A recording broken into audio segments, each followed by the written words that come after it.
Fura uma. Eu sei que você não fura. Beleza? Boa noite. Beleza? Pessoal, me digam por favor aqui se aqui nos comentários se tá saindo o som, se tá saindo o som e a imagem legal, por favor. E aí, Luciana Torres, vai começar a nutrição, essa moça aí, lá de Pernambuco. E aí, beleza? Comentem aqui embaixo, por favor, se tá saindo o som e a imagem tá boa. Fala aí, Ivan, se tá boa? Tá ok? Beleza. Galera, boa noite a todo mundo que tá aí. Essa live aqui, deixa eu baixar o som. Que Henrique Altran gosta de blues, mas quem vai falar aqui é ele hoje. Boa noite, essa live... Ah, beleza. Henrique já tá na área aí. Essa live vai ser uma live que a gente vai fazer toda quinta-feira, eu e Henrique. Vai ser Quinta com Nutrição. E o primeiro assunto que a gente escolheu para abordar foi jejum intermitente. Então, a gente vai dar uma pincelada básica sobre tudo que é o jejum aí, principalmente. E vamos, principalmente, responder perguntas, né? Eu já estou com várias aqui. Já estou com várias que mandaram. E ele, acho que tem algumas também. Já começou a chegar mais pergunta aqui. Então, eu vou chamar logo o homem para a gente começar, né? Beleza. Vão encaminhando aí, vão convidando aqui no aviãozinho aí pro pessoal.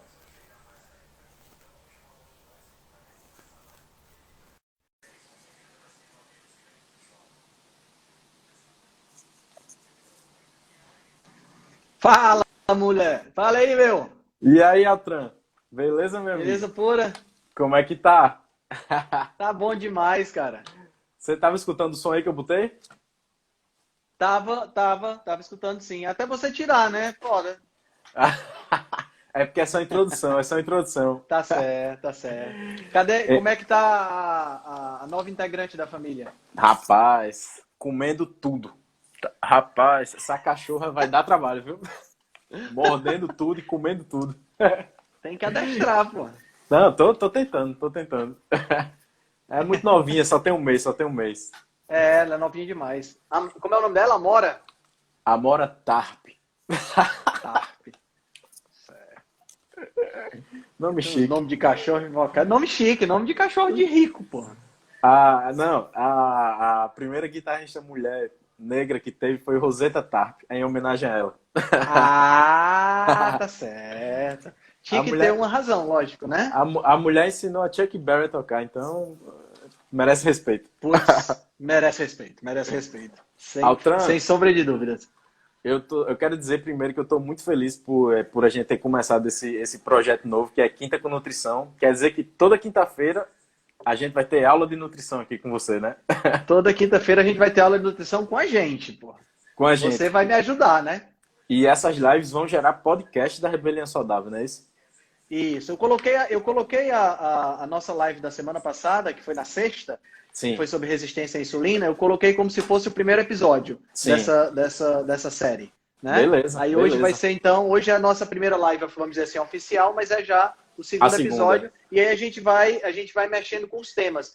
Uma das vantagens da gente fazer essa coisa semanalmente é que a gente vai poder pegar temas bem atuais, bem da semana, né? Hoje, por exemplo, a gente pegou o jejum, vamos responder uma pergunta da galera que mandou, mas já de repente a gente pode, ao longo desse período, né, de Sim, amanhã até a próxima quarta, pegando os assuntos que surgem, né, e os posts, as polêmicas, essa coisa toda, a gente vai sim, ter a oportunidade de discutir aqui. certeza, certeza. Eu acho que a gente já começou bem falando sobre jejum, porque chega muita dúvida para mim e acredito que para você também chegue muita dúvida, né? E é verdade. Então eu acho que a gente poderia começar como? O que é o jejum, né? Porque às vezes o pessoal pode confundir com jejum com passa-fome. É diferente. Isso, É diferente, né? exatamente. Essa é uma questão muito importante, porque tem muita gente, até gente boa, gente com graduação, com PhD, que quando vai falar de jejum no Instagram, bota foto de refugiado dos campos nazistas, sabe? Rapaz, Aqueles judeus bem magros e com pouca massa muscular, e aí usam esse tipo de situação para argumentar contra o jejum. Mas uma coisa não tem absolutamente nada a ver com a outra, né? eu acho O que... jejum é uma restrição voluntária da alimentação, né? Exato, Não é uma restrição exato, obrigatória, exato. né? Eu acho que só esse poder que você tem na hora que você quer interromper o jejum, já faz toda a diferença. Porque um cara que está no Sem campo, dúvida. como você falou, ele não sabe quando é que ele vai comer, né? A diferença é grande. Exato. Tem essa diferença e tem a diferença do seguinte: o jejum, a ideia do jejum, ele é para ser uma evolução da dieta, uma sintonia fina da dieta, como eu abordei lá no meu e-book no Cozinha Ancestral. Sim, né? Então, sim. se você já vem fazendo uma dieta legal, se você já come pouco carboidrato, se você já está liberando, valeu, André, já está André, liberando beleza, aí meu amigo? já está liberando uma determinada quantidade de cetonas, né? Então, daí para você fazer o jejum é muito fácil. Né? Sim, é bem sim. simples de você fazer a transição. Eu tenho Sim. vários amigos que começaram uma dieta mais adequada e de repente eles falam para mim: Henrique, eu tô fazendo jejum porque eu tô sem fome e você me orientou que só comesse quando tivesse fome, então eu tô sem fome e tô fazendo jejum. De ontem para hoje eu fiz 16 horas, de ontem para hoje eu fiz 18 horas. Um caso muito interessante, que eu gosto sempre de compartilhar, é o caso da minha mãe. Minha mãe não conseguia passar mais do que 3 horas sem comer. O jejum máximo que ela conseguia fazer era do momento em que ela ia dormir ao momento que ela acordava.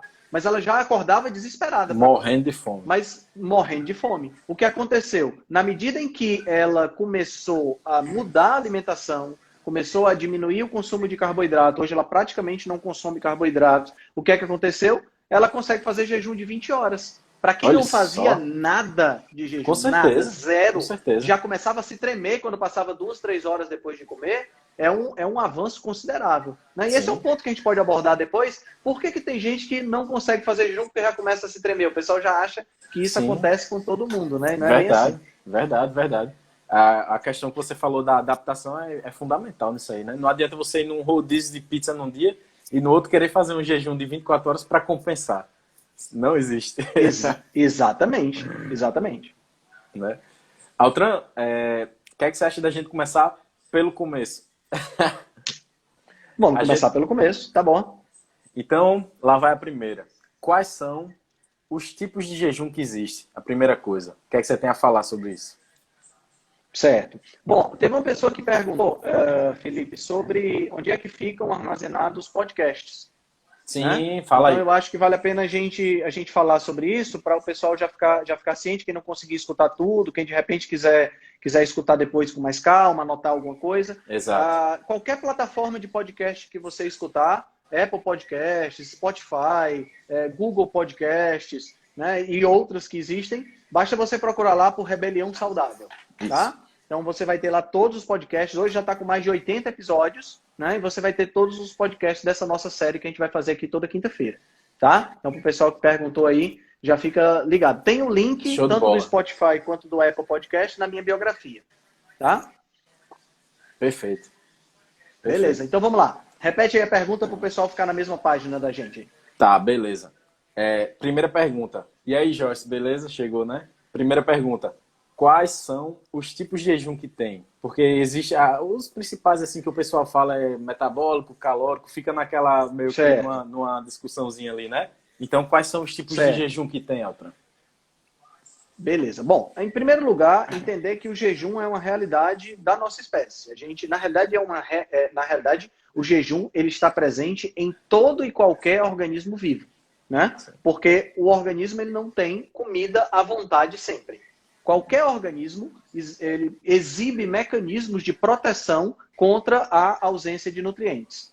Certo? Você pegar aí desde as bactérias, quando você pega, por exemplo, uma bactéria que encontra uma situação de ausência de nutrientes, ela forma um esporo para poder sobreviver por mais tempo. Sim. Então, se uma bactéria faz isso, imagina nós, que somos seres que temos uma complexidade maior, porque a bactéria é muito simples. Observe que eu não estou dizendo que a bactéria é menos evoluída. Na realidade, as bactérias são muito mais evoluídas do que a gente, porque elas colonizam ambientes que a gente nem sonha em colonizar. Exato. Mas vamos falar um pouquinho, então, dessa questão do jejum. O jejum, então, ele é uma coisa inerente a qualquer organismo vivo quando encontra uma escassez alimentar. E a gente evoluiu com isso. Né? Durante o nosso processo evolutivo, a gente alternava sempre períodos de abundância e períodos de escassez. Eu li recentemente um artigo que o cara falava que a gente só tinha alimentos a cada 10 a 15 dias. Eu vi você comentando isso. Comer era um ato muito mais raro do que ficar em jejum. Sim. Isso inverteu. né? Hoje a gente tem o ato de comer muito mais frequente do que ficar em jejum, né? Então a gente não vamos entrar no mérito disso agora, mas é só para contextualizar de que o jejum ele existe. E se a gente pegar todas as grandes religiões, todas as religiões praticamente, elas sugerem um período de jejum. Isso não é ao acaso, porque muito do que existe de sabedoria da religião vem de uma experiência prática subjacente. Vou dar um exemplo que é bem claro para vocês entenderem. Todo mundo aqui já ouviu falar em incesto, né? Ou incesto, como queiram chamar, que é justamente o relacionamento entre parentes muito próximos, né? Irmãos, ou pai com filha. Vocês já pararam para se perguntar por que cachorro e gato se reproduz pai e filha, por exemplo, e não nasce nenhum defeito? E por que na nossa espécie nasce?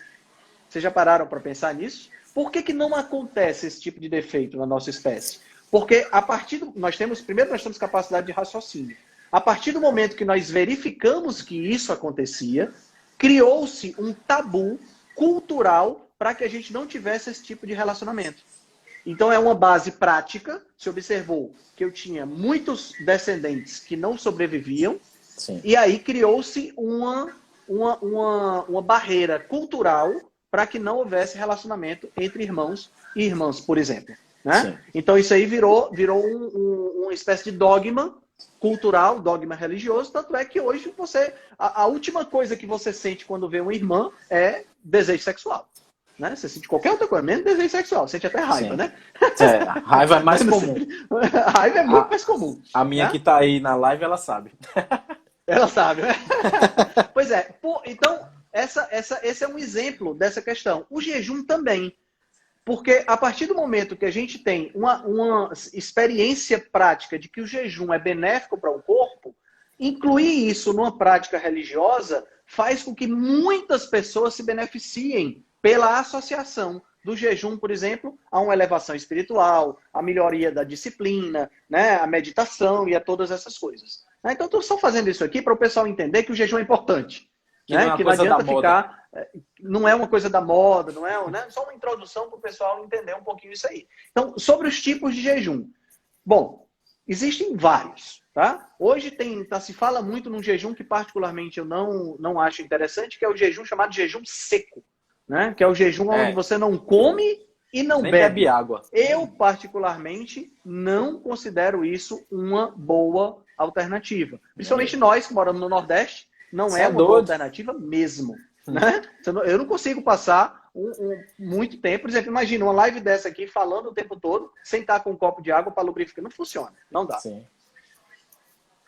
Aí dentro tem esse jejum seco, vamos deixar isso de lado, nós vamos falar sobre isso, até porque é uma coisa muito nova e a gente não tem muito conhecimento para passar. Mas aí nós temos o jejum onde as pessoas podem ingerir determinadas coisas, né? Por exemplo, o jejum calórico seria o jejum onde você não ingere nenhum alimento que tenha calorias. Então você não pode ingerir nenhum macronutriente. Você não pode ingerir aí carboidratos, que cada grama de carboidrato tem 4 calorias. Você não pode ingerir proteínas, que também tem 4 calorias cada grama. E você não poderia ingerir gorduras também.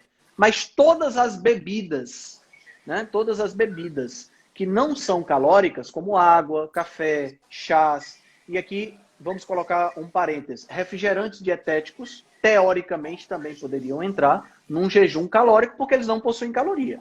No entanto, eu acho que vale a gente citar e vale a gente ressaltar que o nosso foco aqui é usar o jejum como uma fonte de desintoxicação. Pois é. E não usar o jejum como uma fonte de intoxicação. Partindo do pressuposto que o pessoal já acompanha aqui a minha página, que acompanha você há muito tempo, já se exclui essas coisas que não são alimentos, né? A gente já supõe isso. Como refrigerante. Exatamente. Então o refrigerante estaria fora aí por uma questão de convergência de valores, né? Exato. Desintoxicação com uma coisa muito artificial e tudo mais. É lógico que se você quiser levar isso que eu acabei de falar ao pé da letra, você ficaria só com água. Sim. Né? Não tomaria nem café e nem chás. É uma opção que você tem também. Certo? Mas, a princípio, o jejum calórico se utiliza essa questão dos líquidos não calóricos. Tá? Sim. Muito bem, eu vou já responder as perguntas, tá? A Malu está fazendo. Uma pessoa que perguntou aqui sobre alimentação pode piorar a artrose. A Malu perguntou isso aí. Anota essa daí, Felipe, para a gente falar sobre isso aí também, tá? Tá. Isso, nada de refrigerante, mesmo dietético, no jejum calórico. Aí nós temos uma outra modalidade, que seria um jejum metabólico. O que é o jejum metabólico? O jejum metabólico seria aquele jejum onde a ingestão calórica, ela existe, tá? Ela existe. Felipe, faz o seguinte, escreve aí o tema da live e fixa no comentário. Tu consegue fazer isso aí? Como é que faz isso? O pessoal escreve aí um comentário, aí tu clica no comentário e segura, que aí aparece a opção de fixar.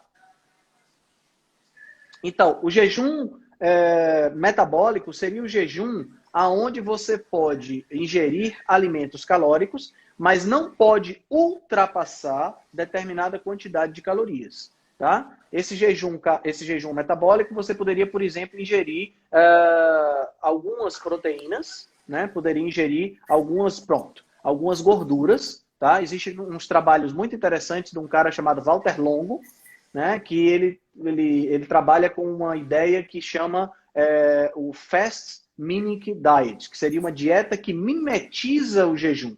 Exato. Nos trabalhos dele, ele sugere ir até 500 calorias por dia, né? De proteínas e de gordura, sendo mais gordura, porque a gordura é o nutriente que menos eleva a insulina, consequentemente é o que menos impacto metabólico vai ter. Então você estaria ingerindo aí até 500 calorias por dia e mantendo os benefícios do jejum, né? E mantendo os benefícios do jejum. Vale lembrar que uma dieta cetogênica, quando você está numa cetose mais avançada, né, quando você não está fazendo dieta cetogênica inicial, suas cetonas aí já estão em um nível de 1.0, 1.2, 1.8, você já tem aí benefícios do jejum mesmo comendo. É interessante. Sim. Isso aí também. Verdade. Certo? Mas o jejum ele tem a vantagem de você ter a possibilidade de fazer realmente uma desintoxicação. Sim. Né? Particularmente, o Walter Longo ele tem uma questão que eu não gosto muito, porque ele fez esses trabalhos com 500 calorias, mas ele vende produtos e suplementos para usar que somam essas 500 calorias, né? Então acaba ficando uma coisa meio com conflito de interesse e tal, mas eu acho que vale a pena, pelo menos, analisar a ideia. Mas, por exemplo, no jejum metabólico, você pode tomar aí um caldo de ossos, exato, né? Pode tomar aí, pode colocar manteiga ou pode colocar óleo de coco no seu café, por exemplo, né? O pessoal usa MCT, né, também. Pode usar o MCT, que é o triglicerídeo de cadeia média, né? Também é uma alternativa que você poderia usar no jejum metabólico também. Sim. Existe uma outra modalidade que seria que é onde a pessoa ingere proteínas, né? Que é o Protein Spare Modified Fasting, que seria um jejum modificado para economizar proteínas. Isso seria aí uma questão um pouco mais delicada, porque seria uma coisa mais ampla do ponto de vista de tempo, né? Sim. Seria aí você passar 7, 8, 10 dias comendo uma quantidade mínima de proteína para manter a sua massa magra, porque a gente sabe que a partir de um determinado ponto, principalmente uma pessoa como eu, como você, que não temos muita gordura, a gente pode, num jejum, estar afetando massa magra. Depois de aí 10 dias, 15 dias, isso pode acontecer. Né? Então aí esse jejum modificado para a economia de proteínas pode ser interessante também. Então, assim, se a gente for parar para descrever todos os tipos de jejum, a gente tem trocentos tipos. A né? gente Mas você já conseguiu dar assim, dar nome aos bois, né? Falou muito bem já os tipos básicos que tem, que já dá para diferenciar, né, pessoal? E tem também, Felipe, os protocolos diferentes, né? Você tem protocolos de 16 horas, de 14 horas, de 12 horas para quem está começando, né? Protocolos de 20, 24, 36, 72. E cada tempo desse é uma questão muito de decisão pessoal, mas antes de mais nada, é uma questão mais de uma preparação prévia que te permite entrar numa situação onde o jejum se torna um pouco mais fácil. Exato. Né? Por exemplo, você é um cara que come arroz, feijão, macarrão todos os dias. Não, né? arroz tá caro. Arroz tá caro. Macarrão, né? Macarrão, de acordo com o presidente da Associação Brasileira dos Supermercados, macarrão. Você come macarrão, feijão e farofa todo dia e você, de repente, resolve fazer um jejum. Resolve fazer um jejum. Cara, você vai passar muito mal. você vai passar muito mal. Você vai ter hipoglicemia, porque você comeu muito carboidrato na refeição anterior. Você vai sentir muita fome. Sim. Né? Então, Sim, quer dizer, é algo assim que vai te levar a um desespero. Aí você vai parar de fazer jejum porque você vai dizer que não consegue fazer. Então, a ideia sempre é corrigir a alimentação antes. Né?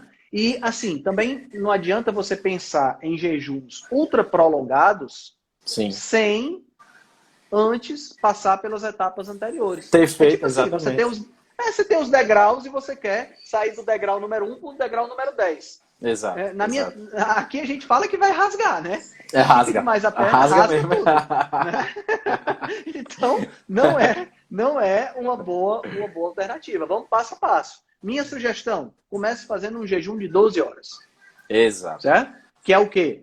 Que é respeitando o ciclo circadiano da nossa região aqui, que é a região equatorial, né? Nós temos aí 12 horas de dia, então você tem uma janela de alimentação, vamos dizer, das 6 às 18, e das 18 até as 6 da manhã do dia seguinte, você não come. Henrique, inclui aí 8 horas de sono. Isso aí era uma coisa natural que acontecia antigamente, né? Sim. Que ficou perdido ao longo do tempo. A verdade é essa. Era uma coisa normal, você jantava, dormia, tomava café. Hoje em dia você...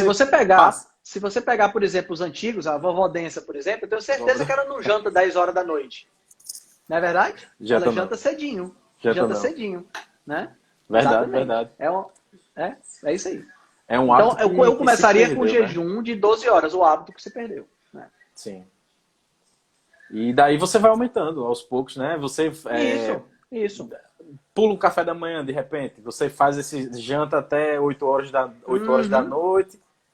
Em vez de tomar café, estica um pouquinho mais. É um segundo passo. E vai até o almoço. Exato. Já está inserido nas 16 horas, né? Perfeito. Ou existem algumas pessoas que querem fazer o contrário também, né? Que querem não jantar e tomar um café da manhã. Beleza. Pode ser também. Eu acho que o ponto fundamental é esse. Tem pessoas que sentem mais fome pela manhã. Por exemplo, Bianca, ela sente mais fome de manhã, minha namorada. Eu já não preciso comer de manhã. Se eu passar o dia sem comer, eu só vou sentir fome de noite. Então você tem que adequar isso aí à sua realidade, entendeu? Tipo, se é mais fácil para você não comer de noite, beleza, você almoça e não janta e vai dormir. No outro dia come quando dá fome, né? E vai adequando aos poucos. Exatamente. Eu acho que essa é a melhor estratégia, entendeu? Daqui a pouco você está fazendo o que a gente chama de OMAD, né? One meal a day, né? Que seria uma refeição por dia. Exato. Né? Pode ser o almoço. Agora, é importante entender que se você é uma pessoa que está querendo, que não precisa perder peso, como é o meu caso, por exemplo, eu não preciso perder peso, né? Eu tenho uns 71, 72 quilos. Na realidade, se eu puder ir para uns... Mas por exemplo, se eu quiser ir para uns 75, não tem tanto problema, mas eu não gosto muito de baixar do peso que eu tô.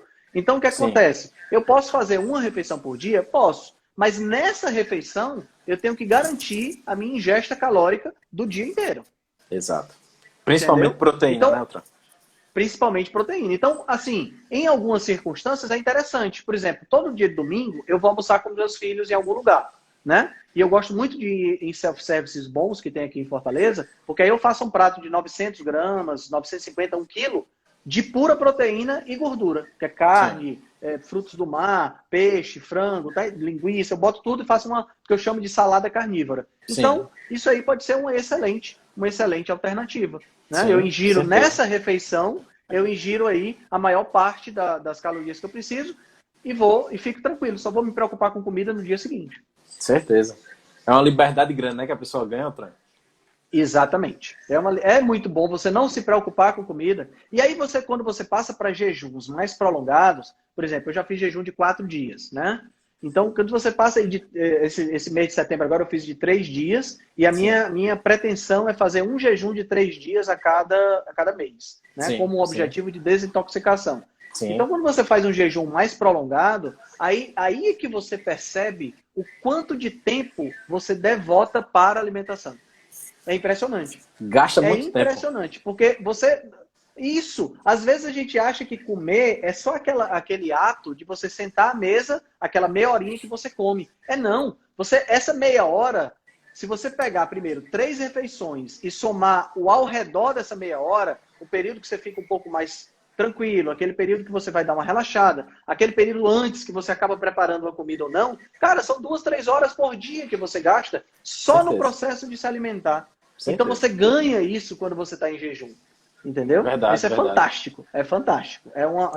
Um ganho muito significativo nesse mundo maluco que a gente está hoje, né? Sim. Altran, a gente tem 70 pessoas vendo a gente aqui agora. Deve ter alguém se perguntando por que eu vou fazer jejum, afinal de contas? Quais são os benefícios que esse jejum pode... Porque o pessoal pensa que às vezes é só emagrecimento. Eu acho que isso é o mínimo, né, que o jejum... Uhum. Então, eu acho que você podia dar uma explanada básica aí sobre o processo de autofagia, de GH, assim, tentar não, né, de uma forma resumida. Claro, eu acho que dá para... Essa é uma questão muito importante, sabe, Felipe? Porque a gente vive num mundo que está tão obeso e com sobrepeso que a grande maioria das pessoas só pensa em fazer jejum para emagrecer. Mas, na realidade, o jejum ele é muito mais do que isso. Porque você pode pensar, se o jejum é só para emagrecer, por que eu faço? Eu, que não quero perder peso. Pois tá entendendo? E faço 3 dias de jejum. Qual o sentido que tem nisso? Então, aí entra uma questão muito importante. O nosso corpo, ele possui sensores para interpretar o ambiente. Alguns desses são bem claros. A gente possui sensores de luz nos nossos olhos, né? E a gente interpreta o ambiente a partir dos olhos. A gente possui sensores auditivos, sensores para substâncias químicas no paladar e no olfato, né? A gente possui sensores físicos na mão, né? Então, tudo isso são as nossas formas de interpretar o ambiente. Mas nós possuímos também sensores internos.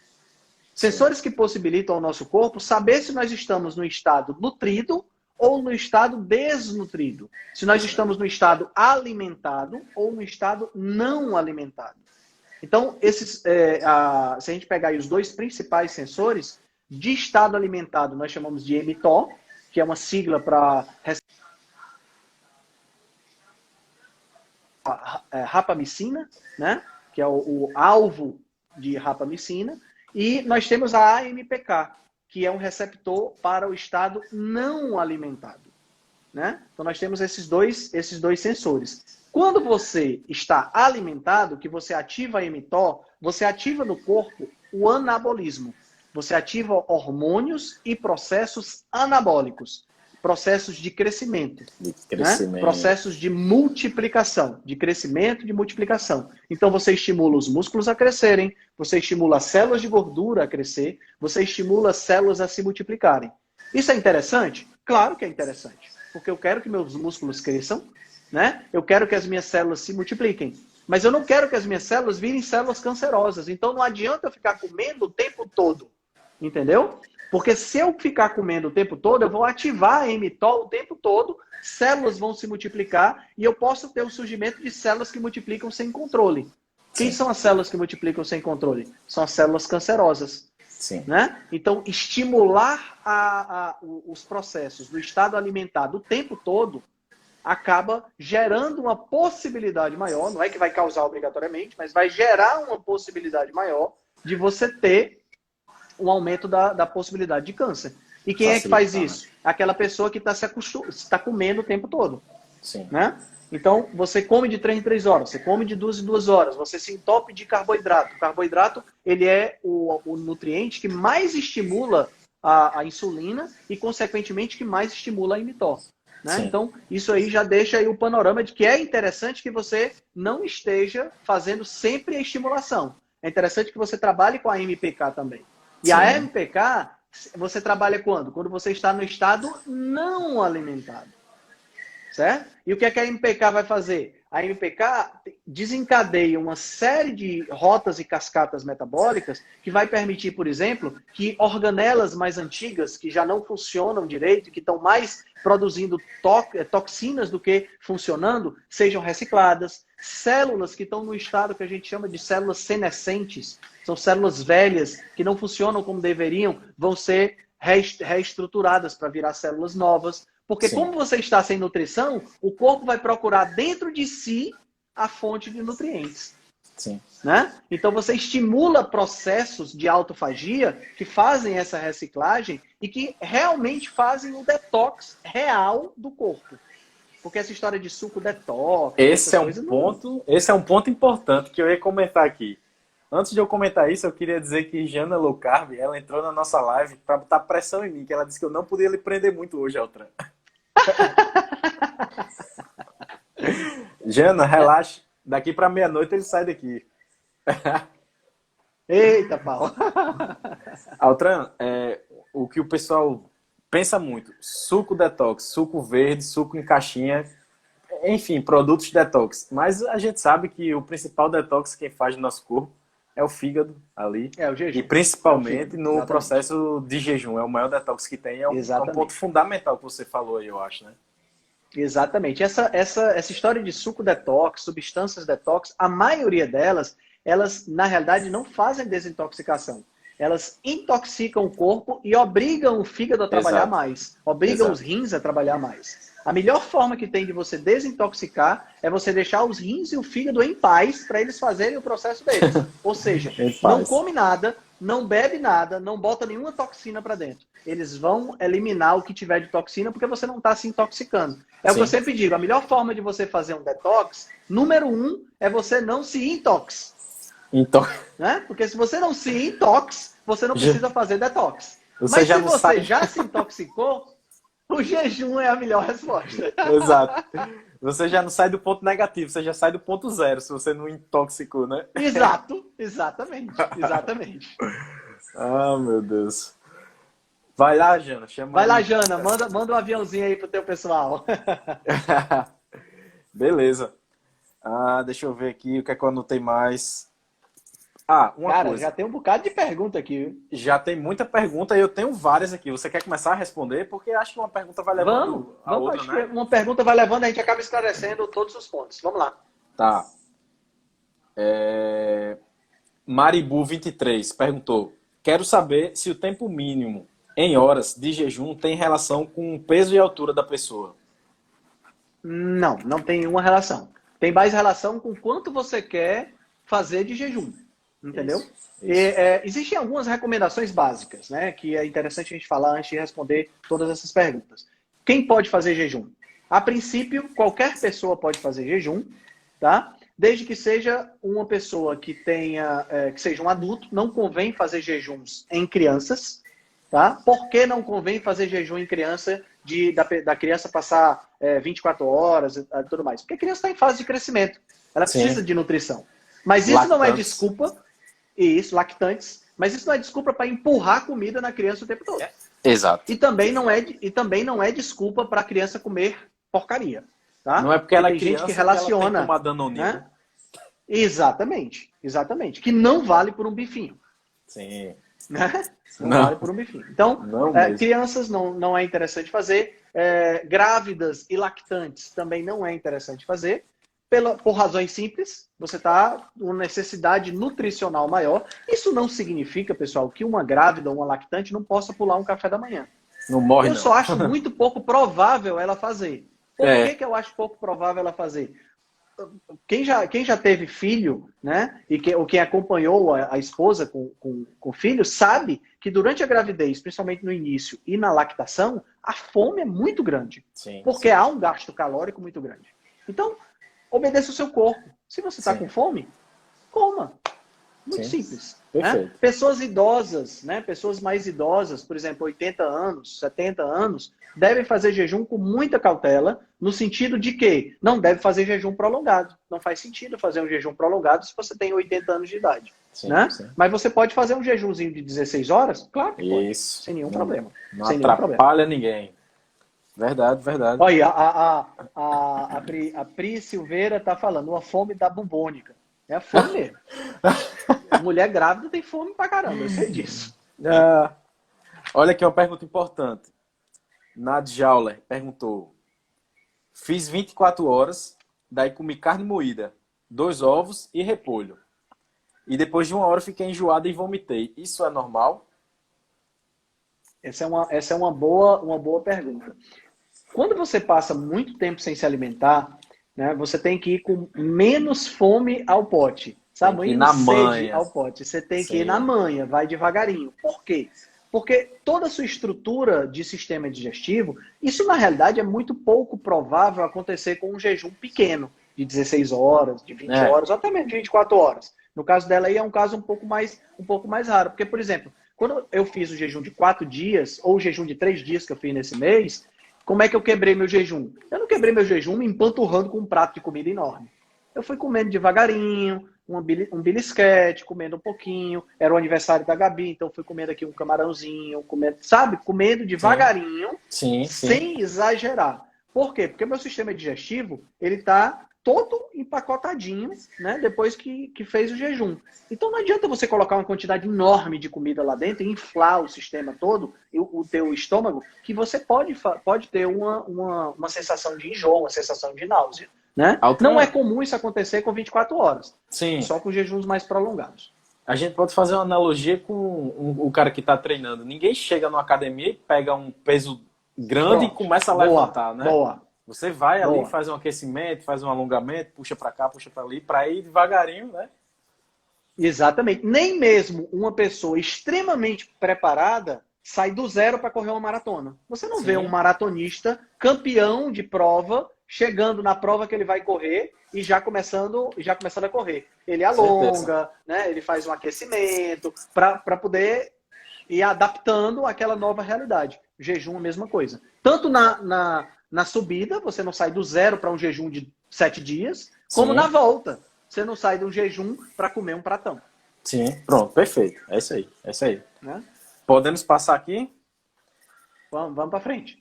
Ana Aguilera perguntou: não sinto fome para jantar. Aquilo que a gente comentou. Minha preocupação é de estar ingerindo poucas calorias. Tem algum problema?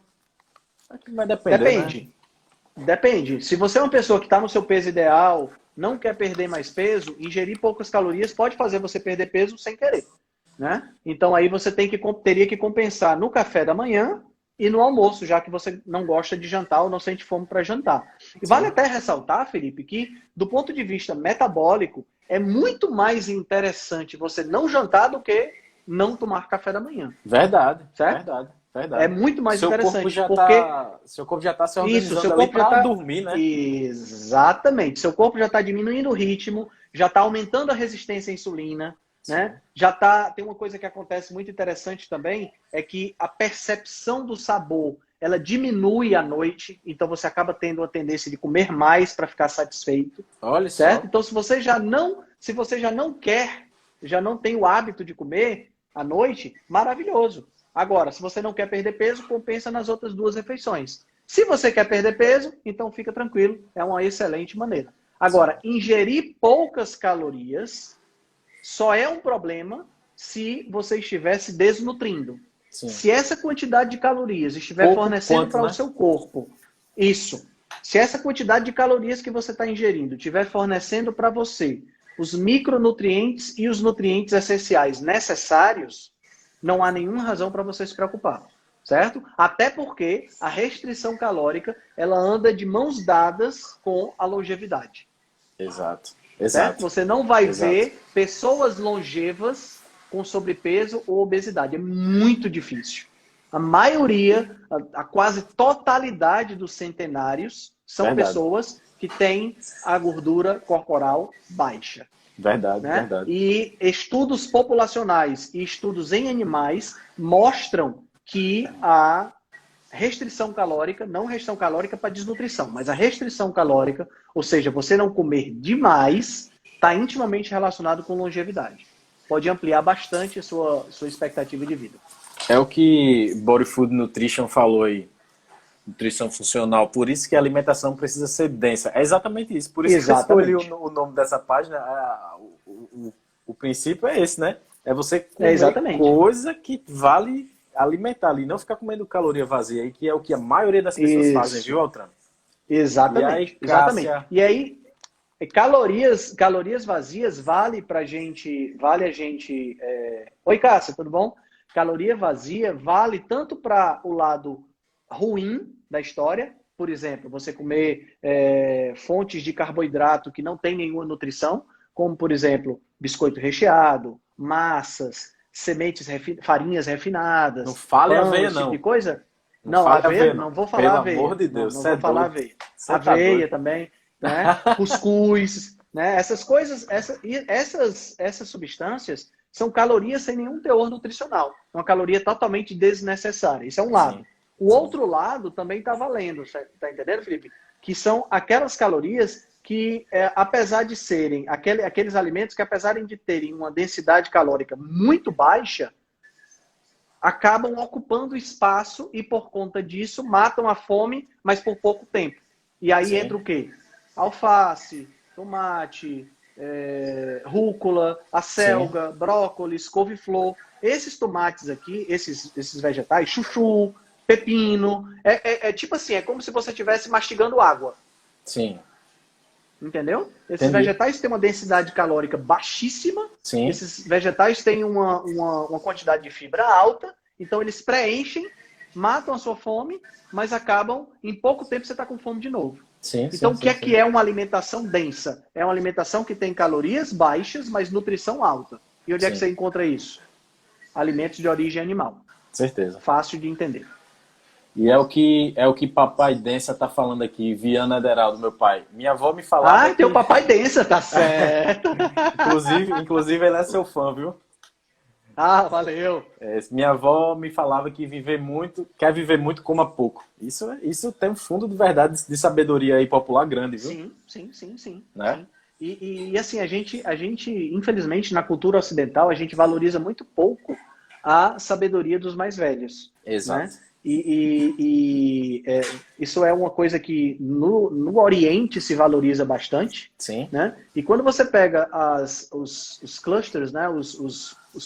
Povoados isolados, onde você tem alta densidade não, desculpa, alta longevidade, você tem exatamente aí a pessoas que têm uma alimentação extremamente densa, rica em animais. Em alguns casos, tem outras que têm uma alimentação também rica em vegetais, mas a sim, proteína animal está sempre presente. E você tem pessoas que praticam bastante esporte, pessoas que não estão o tempo todo comendo, pessoas que, quando eu falo esporte, não precisa ser atleta, mas sim, que sim, pedalam, né, que sim, vão para os lugares a pé, pessoas que têm uma comunidade forte, né, ao redor de si, pessoas que são alegres, né, que são de bem com a vida, né, que acordam alegres, né, assobiam, riem, conversam, contam piada. Essas pessoas normalmente são pessoas que têm uma longevidade maior. Mas uma sim. das características que é uniforme elas não passam o tempo todo comendo. Isso aí é Verdade, fato. verdade, verdade. É isso aí. Beleza. Vamos para a próxima, para dar tempo de responder mais. Vamos, bora lá. Luciana Torres Ferraz. Essa moça aqui, ela é de Pernambuco e ela decidiu fazer nutrição esse ano, depois que começou a acompanhar a página da gente, ele falou outra. A minha e a sua. Ela Legal. pegou força aí para começar a fazer Tomara que ela nutrição. não se frustre. Não, eu já disse a ela. Ela já tá com os olhos ó, abertos. O que ela perguntou: Já está preparada, né? quantos jejuns de 36 horas posso fazer por semana? Essa é uma pergunta que assim, não existe uma resposta certa para essa pergunta.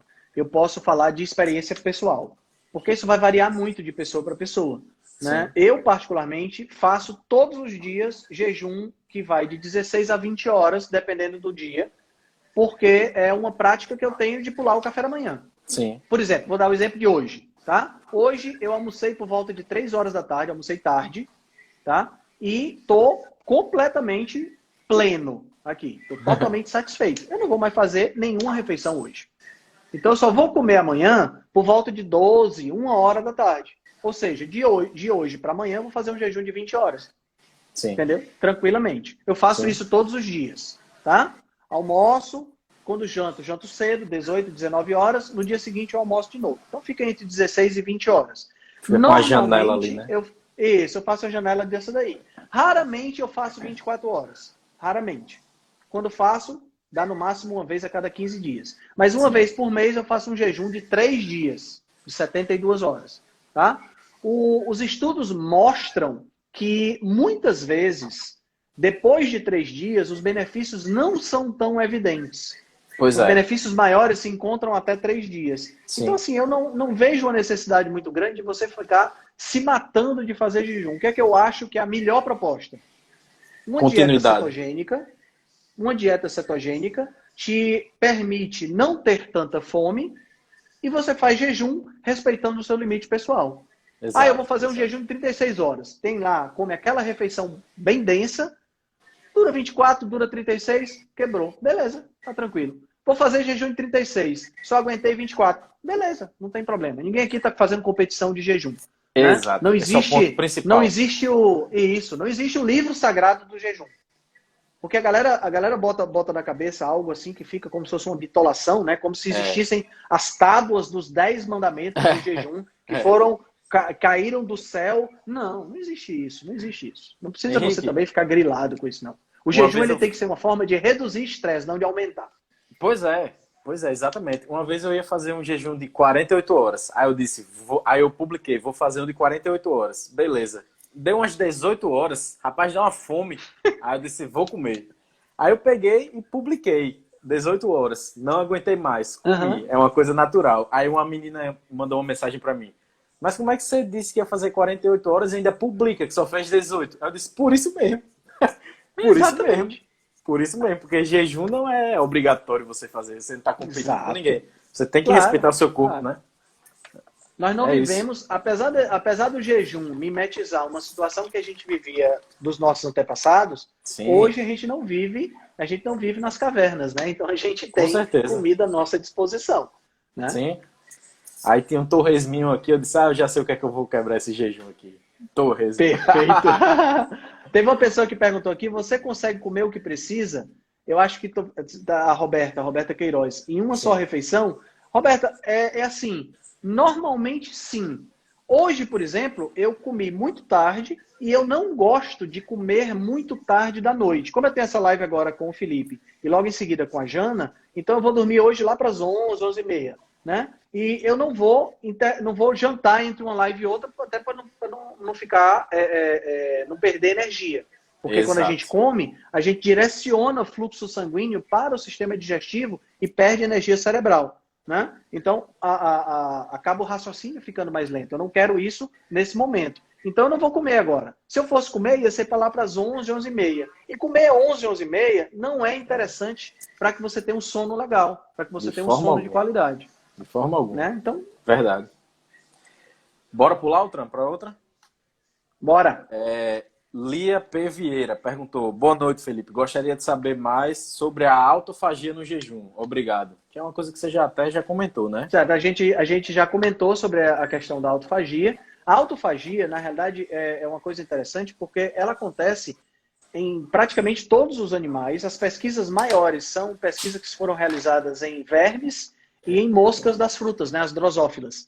A gente não existem marcadores de autofagia detectados, por exemplo, por exames de sangue e tudo mais. Você não tem como fazer isso, né? Você tem como fazer uma inferência de que você está no processo, né? Está fazendo o processo de autofagia. E assim, a observação que se faz na questão da autofagia é por conta dos efeitos positivos que você tem quando você faz jejum, né? Da melhoria de cognição, da melhoria de energia, né? Eu vi uma pergunta aí também. Pronto, a Fati acabou de fazer a pergunta de novo. Não sei se foi ela que falou, de treino que você pode fazer. Claro que você pode. O jejum, ele deve ser feito dentro das suas atividades normais do dia. Sim, se você está fazendo jejum e não está conseguindo fazer as atividades normais, então significa que o jejum não está sendo feito da forma correta. Exato. Sinal que você está precisando comer. Você não está bem nutrido. Né? Exatamente. Né? Então, uma das coisas, por exemplo, uma das coisas que é muito importante durante o jejum, já antecipando, eu acho que de repente tem até alguma pergunta sobre isso, vem a respeito dessa questão da pessoa se sentir fraca, sentir sonolência, né? Sentir como se estivesse diminuindo a energia. Isso, na realidade, isso não é falta de comida, isso é falta de sódio. Sódio, né? exatamente. Porque na medida em que quando você diminui a liberação de insulina, você começa a eliminar sódio pela urina naturalmente. Né? Então você precisa repor esse mineral, que é um mineral muito importante. Então, às vezes, uma pitadinha de sal debaixo da língua ou sal dentro da água. Por exemplo, quando eu estou fazendo jejum prolongado, eu só bebo água com sal. Eu também. Obrigatoriamente água com sal. Umas certo? pedrinhas de sal também, né? Um salzinho Pode ser integral a é pedrinha de bom. sal, né? O salzinho grosso para botar na É, boca. Pode sim, ser sim, também. sim, sim. Não precisa ser o sal do Himalaia Não. retirado das fontes, né?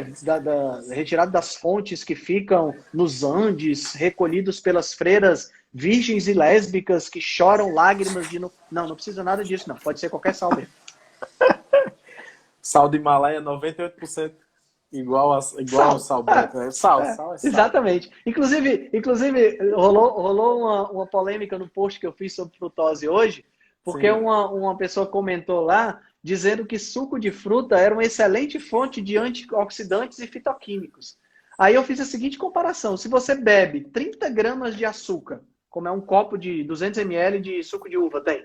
Se você consome 30 gramas de açúcar para obter fitoquímicos e antioxidantes, é a mesma coisa de você dizer que vai usar o sal rosa do Himalaia porque quer obter magnésio, Magnésio. manganês. Vai Né? ter que comer Pô, 3 quilos não de tem sal por dia. nada. Vai ter que comer 3 quilos de sal para poder obter algum magnésio lá. Ou então, não, eu vou usar o açúcar mascavo porque o açúcar mascavo tem mais vitamina.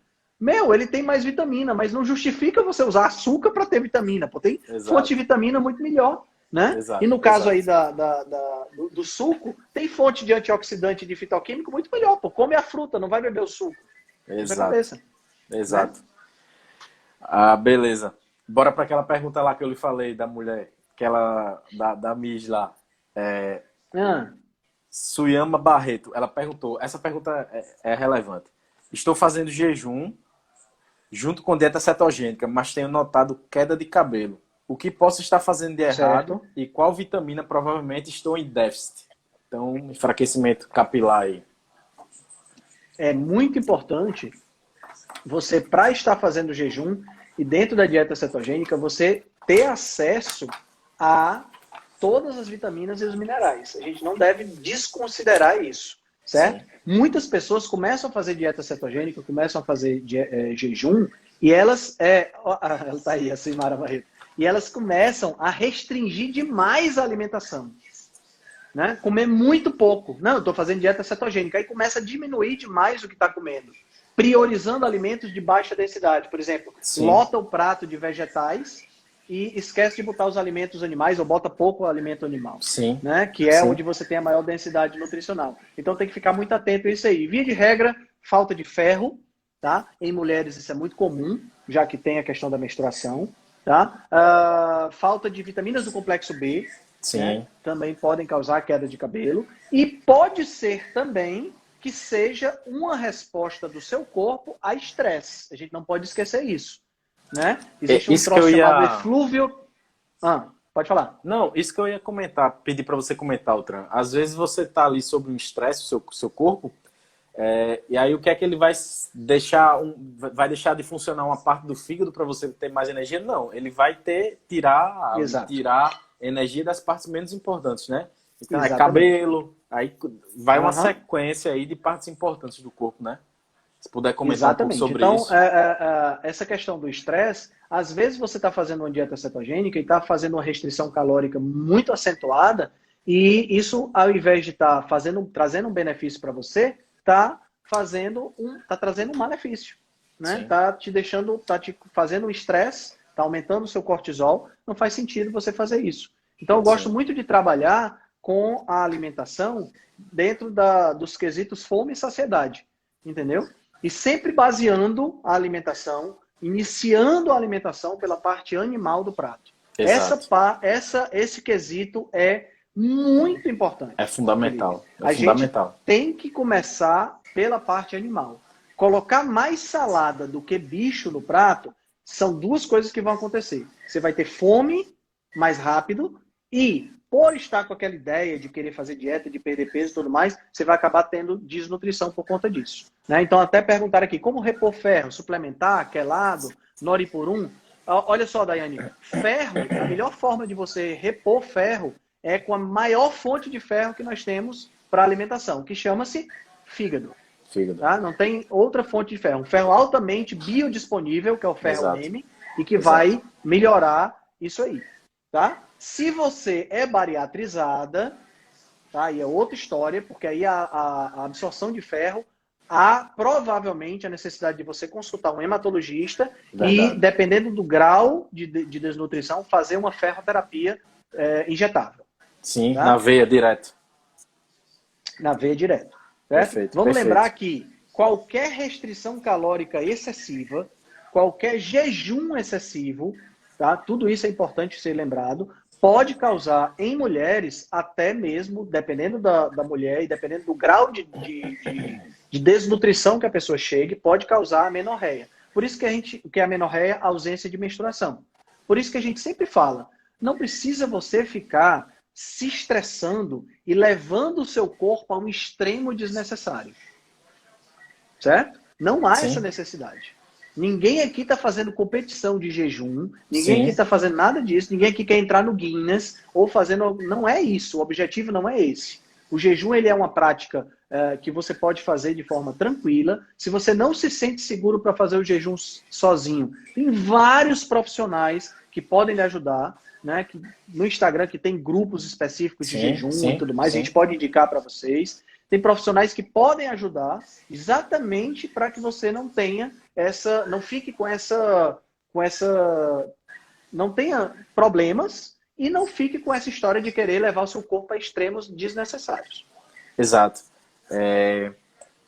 Esqueci o que eu ia comentar agora porque eu vi uma pergunta interessante aqui em cima que não tem muito a ver com o tema, mas é uma pergunta boa, viu? Sobre triglicerídeo aí, Altran. Você tá vendo?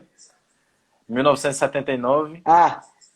1979, JFM. Boa. Vou já responder essa. Deixa eu responder a pergunta da Luciana.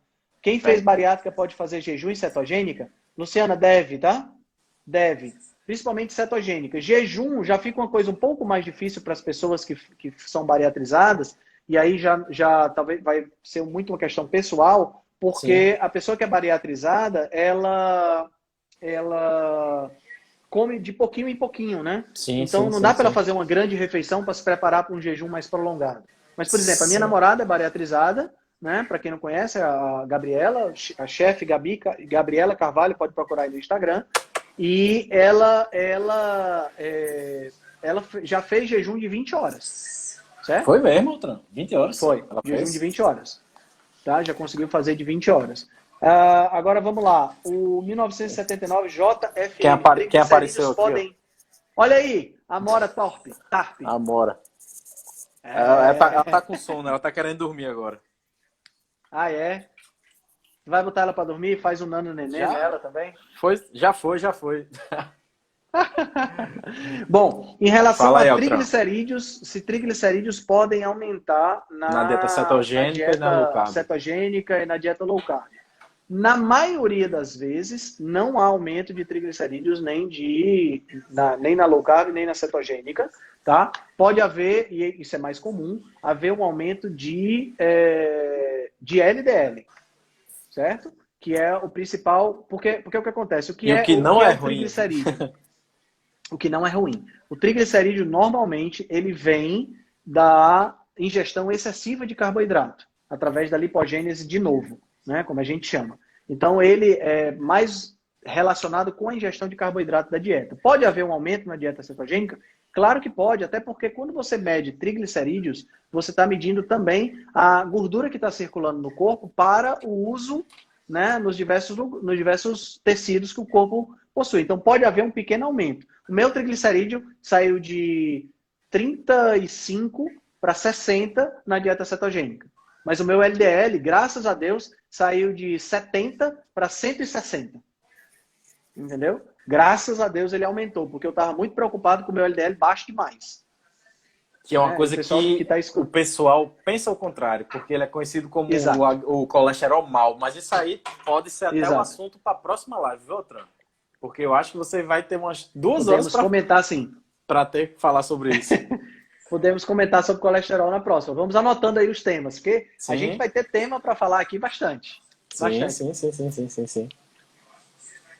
Perfeito. O que mais que tem de pergunta aí para nós? Tá, então, Fabiana perguntou: chá de gengibre ou de canela quebra o jejum? É uma dúvida muito corriqueira. O que é que quebra o jejum, né? Água com uma gotinha de limão. O que é que não quebra, né? Isso. Vamos lá. Mais uma vez, vamos voltar para o começo lá da live, né? Depende de qual é o jejum que você está fazendo.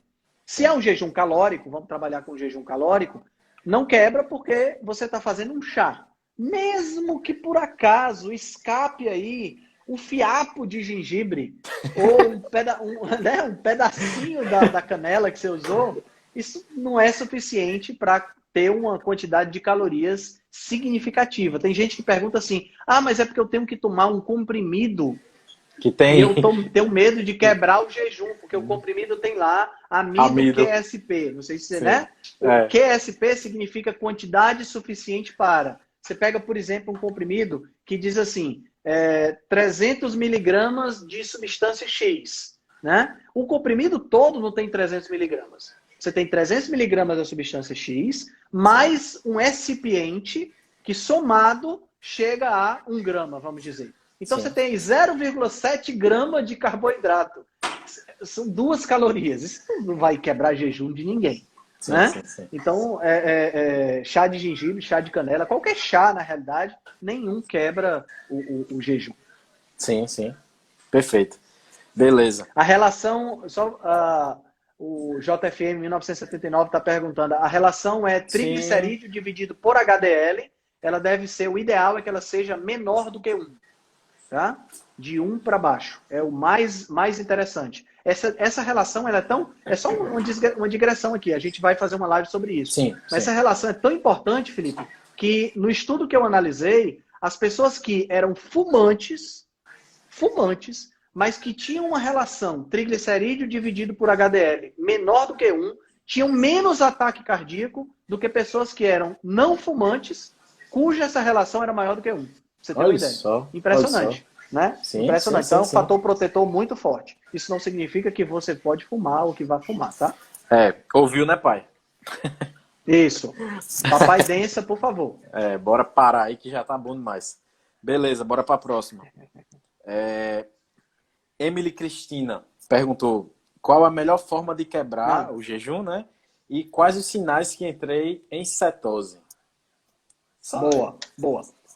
Bom, assim, eu particularmente não tenho absolutamente nenhum sinal que eu entrei em cetose. Eu não sinto nada Você não de sente, sabor não? na boca. O gosto? Não sinto sabor, não sinto nada. Eu cheguei nesse último jejum que eu fiz. Esse último jejum que eu fiz, Felipe, eu fui para 2,8 de cetose. Olha, né? Só. E não senti absolutamente nenhum sintoma. Então, assim, a melhor forma de você verificar se você está em cetose é medindo no glicosímetro. Deixa eu pegar até o meu aqui para mostrar. Deixa eu mostrar para vocês. É parecido com aquele da glicose, né, Altran? É o mesmo. É o mesmo, né? Aparelho. Só muda a fitinha. Só muda a fita. Ó, eu sempre que eu vou fazer jejum, eu comprei esse bichinho aqui no último mês e ele é muito interessante para você poder se monitorar. Né? Então ele é da marca Abbott, ele chama Freestyle Optimum Neo. Aqui, ó. Ele vai ficar ao contrário, né? No Instagram. Não, mas dá para ler. Você encaixa a fitinha aqui nessa partezinha amarela. Ele vem com a canetinha, né? E com as lancetas. A lanceta é que você vai espetar o dedo, né? Você encaixa a lanceta dentro da caneta. Sim. Né? Peraí. Você encaixa a lancetinha aqui, fecha. Sim. Aí engata. Ele pica o dedo e aí você coloca na fitinha. E aí você tem as fitinhas para a glicose, que essa daqui, ó. E para a cetose, que é essa daqui. A fita é muito parecida, né? Muda só a cor. A da glicose é azulzinha, a da cetose é... A fita é o mais caro, na realidade. Porque esse medidor, com a caneta, com tudo, ele custa R$80. Mas a fita de cetose, por exemplo, custa 70. 10 fitinhas. 10 fitinhas. 10 fitinhas. Então o preço é relativamente alto. A de glicose nem tanto. A de cetose, ela é mais utilizada de forma assim, vamos dizer, entre aspas, profissional, para aqueles diabéticos tipo 1 que tem risco de descompensar e entrar em cetoacidose, né? Sim, pra exato. gente, a gente usa mais por monitoramento curiosidade, mesmo, porque a gente gosta de saber, curiosidade e tudo mais. Então eu não sinto nada. É muito comum as pessoas... Você sente, Felipe, alguma coisa quando você entra em cetose? Sinto. A primeira... com 24 horas, principalmente nesses jejuns mais prolongados, eu fiz 2 de 50 horas, né? Eu nunca passei de 50 horas. Mas quando eu chego em 20, 24 horas, mais ou menos, varia um pouco, né? Aí eu começo a sentir o gosto mais metálico, eu sinto. Aí eu Pois já é, então sinto, eu já sinto a essa é uma diferença. característica. Algumas pessoas dizem que dá um pouco de mau hálito, outras pessoas falam de um sabor adocicado na boca, de um sabor, assim, de uma respiração como se fosse acetona, né? É, E não, respiração não notei, não. isso acontece porque são 3 cetonas que são produzidas, né? O beta-hidroxibutirato, o aceto, o acetato e a acetona mesmo. Só que a acetona é muito volátil, então ela acaba saindo na respiração. Sim, verdade, Entendeu? verdade. E aí por isso que tem essa respiração característica. É A muito outra, importante. Ah, não, agora sim, é o que você falou. Eu acho, né, que eu entrei em cetose, porque eu mudei isso aí, é o que o pessoal fala que sente, eu senti. Mas uhum, você só tira a prova mesmo se você fizer o teste, né? tem que fazer o teste, Sim, exatamente. sim, Então, sim. assim, quem gosta de se monitorar, né, a galera que é biohack e tudo mais, eu não posso me considerar um biohacker, mas eu adoro, quando eu faço alguma coisa, eu gosto de monitorar. Gosto de fazer É bom. um diário, entendeu? Anotar tudo que eu estou sentindo, percepções que eu estou tendo.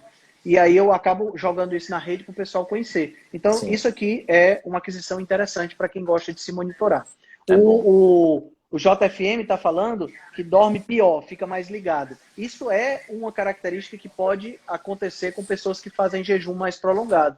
Sim, Porque é uma característica que tem tudo a ver com o processo evolutivo. Né? Porque imagina o seguinte, imagina se você tivesse lá na selva, sem comida, e acabasse a energia. Como é que você ia caçar para se alimentar e para conseguir sobreviver? Tá entendendo? Então o a gente jejum ele não te tinha dá chegado mais aqui. energia. A gente é chegado aqui. Então o jejum ele te dá mais energia para você se manter focado, caçar e comer. Sim, Entendeu? sim, Então sim, sim, algumas sim, pessoas sim. realmente sentem isso. Eu já sou o contrário. Eu, quando estou em jejum, meu amigo, eu durmo que é uma beleza. É mesmo? É. Olha só. O que eu noto que o período que eu tive um sono melhor foi quando eu fiz uma experiência que eu fiz 9 dias de dieta carnívora restrita. Então foi só carne, frango, sardinha que eu comia às vezes e banha. E tchau, e só. Nada, E ovo, né? nada, nada. E ovo, desculpa. Nada além disso. Rapaz, dava 9 horas da noite, eu dormia até 6 horas da manhã no outro dia. É. Sono pesado mesmo. Foi a maior diferença que eu vi. Eu percebo no jejum que eu fico com o sono mais tranquilo, mas Fica. preciso de menos tempo para ter o mesmo efeito. Sim, Né? Ao invés de precisar dormir 8 horas, eu durmo 5 horas e meia, 6 horas, já estou já beleza. resolve. Sim, é verdade, é verdade. Já nesse jejum que eu fiz de 3 dias, agora em setembro, eu tava começando a acontecer o seguinte, eu estava começando a acordar 4 horas da manhã. Olha só, Beleza! Parecia que estava acordando 6. olha só. Coisa Então, boa, né? Coisa boa. aí vai a dica para a galera que está estudando para concurso, para a galera que vai fazer prova, né? Para a galera que vai fazer Rapaz. Enem. São dicas fenomenais. Sim. Dieta cetogênica e jejum. São 2 dicas que, para quem está fazendo concurso, para quem vai fazer prova, caramba, imagina, você vai fazer uma prova do Enem. A prova do Enem são 6, 8 horas de duração. Não é isso? Você entra Sim, de manhã e sai sim, no final da tarde. Uma sim. prova dessa, sem você ter que ficar se preocupando em comer, se preocupando em levar lanche, cara, isso é a liberdade e outra, sem o teu cérebro cair energia. E você, Tá entendendo? É pelo fantástico. contrário, é só Pelo com mais contrário, energia, né? pelo contrário. Só não vai fazer o seguinte: só não vale você vir de uma dieta cheia de carboidrato, comendo biscoito recheado todo dia, e no dia da prova do Enem você dizer, o Henrique falou que jejum é bom. Pum, vai o jejum. Você vai Aí, morrer. aí morre, aí morre. Você vai morrer de fome, você vai ficar o cérebro falando com o estômago falando com o cérebro, você não vai fazer a prova nenhuma. Pelo Aí, amor de Deus, não vai aí fazer isso tem, não. aí tem que manter o ritmo e levar chocolate, biscoito, que é o que todo mundo faz, né? Todo Naquelas mundo leva provas essas coisas. Eu fico me abrindo quando eu vejo essas coisas aí. também. Eu fui fazer uma prova, um concurso para nutricionista, no segundo período eu fiz. Aí quando eu Aham. cheguei lá, a galera, uma era chocolate, água, biscoito e Gatorade. Eu digo, meu amigo, isso é um piquenique. 4 horas só, pô. 4 horas de prova. Impressionante, impressionante. Altran, chegaram muita pergunta aqui, inclusive. Posso abrir algumas aqui? Bora? Pode, claro. Tá, beleza. Você me dá só 15 minutos da nossa live para a live da Jana, tá resolvido. Rapaz, eu tô Os com 15 medo minutos que é só o tempo de eu fazer um pipi. ela me ameaçou. Ela disse, você não se atreva a segurar Henrique Altran lá por muito tempo. Não, eu disse, não, eu vou acabar antes para dar tempo dele fazer um xixizinho, tomar água, relaxar um pouquinho. Pronto, tranquilo, tranquilo. Tô de boa. Ah, beleza. Cara, quando eu era professor, eu dava 10 horas de aula, 5 horas de aula pela manhã, um intervalo de 45 minutos e 5 horas de aula à tarde. Caramba. Tu acha que 2 lives é problema? Não, isso é solução. Você pediu, Altran, para eu anotar uma pergunta aqui sobre alimentação e artrose de Malu. Certo. Lembra? Certo. O que é que você tem a falar aí? Bom, vamos entender, diferenciar 2 questões. O que é artrose e o que é artrite reumatoide. São 2 coisas diferentes. A artrose está mais relacionado com a questão das articulações e relacionado com uma inflamação localizada, certo? A artrite reumatoide é uma doença imune, autoimune, tá? Mas ambas são doenças caracterizadas por inflamação. Sim. E o jejum, ele tem uma alta característica anti-inflamatória, certo? Sim. Então, o jejum, ele é uma excelente arma contra doenças inflamatórias. Sim. Certo? Então, artrose, artrite reumatoide. Eu vi também uma pergunta relacionada com hipotireoidismo, né? Que é a diminuição dos hormônios da tireoide. Se a pessoa pode fazer jejum com hipotireoidismo. Lembre-se, se eu tenho hipotireoidismo, a primeira coisa que eu tenho que fazer é regular o meu hipotireoidismo. Antes de pensar em jejum, em dieta, em qualquer outra coisa. O que é que está causando o meu hipotireoidismo? É um problema relacionado com a doença autoimune? Então aí, infelizmente, eu tenho que tomar um hormônio para regular. Regulou, seu organismo está funcionando normal, tudo vai acontecer de forma normal. Que no caso seria tireoidite? Pode ser a tireoidite de Hashimoto, exatamente. Tá, entendi. Beleza. Tem uma pergunta aqui, ó, Felipe. Minha amiga disse que é cetogênico e o jejum desregulou o ciclo menstrual. É possível? Eu já até falei sobre isso. É possível se a pessoa fizer uma restrição calórica muito pesada. Ou seja, fizer sem um acompanhamento de uma pessoa mais experiente, de um profissional. Sim. Olha, pessoal, eu tenho uma prima, ela mora em São Paulo. Ela teve uma amiga que morreu por conta de uma dieta low carb. Foi mesmo? Mas preste atenção por que ela morreu. Ela era DM1, diabetes tipo 1. Começou a ler coisas da internet e resolveu fazer low carb e parou de usar insulina. Você está entendendo? Não foi a dieta low carb que matou ela. Foi porque ela parou de usar insulina. Tá entendendo? Ela entrou em cetoacidose e morreu. Mas, pessoal, ela é diabética tipo 1.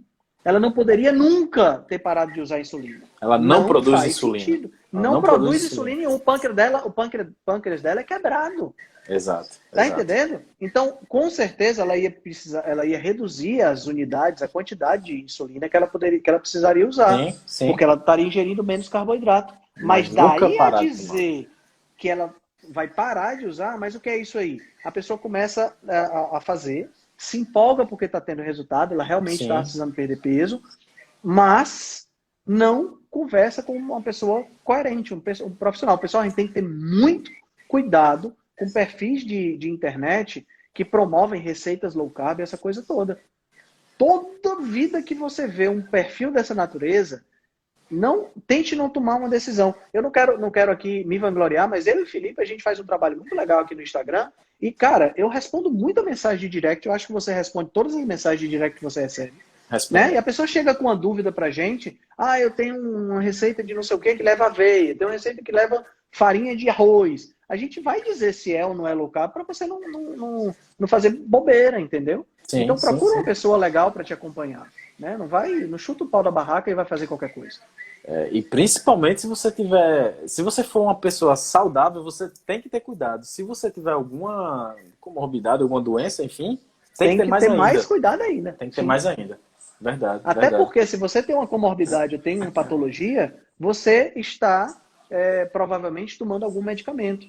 Sim. E se você está tomando algum medicamento e você está tomando esse medicamento porque tem alguma coisa desregulada, há uma tendência na dieta low carb, na cetogênica e com o jejum de você regular o que está desregulado. Exato. Então, se você está tomando um medicamento porque está desregulado e você está regulando com a alimentação, provavelmente você vai precisar usar menos medicamento. E quem é que vai te dizer que você vai usar menos medicamento? Não sou eu, não é o Felipe, que nós somos acadêmicos de nutrição, e nem é você, a não ser que você seja médico.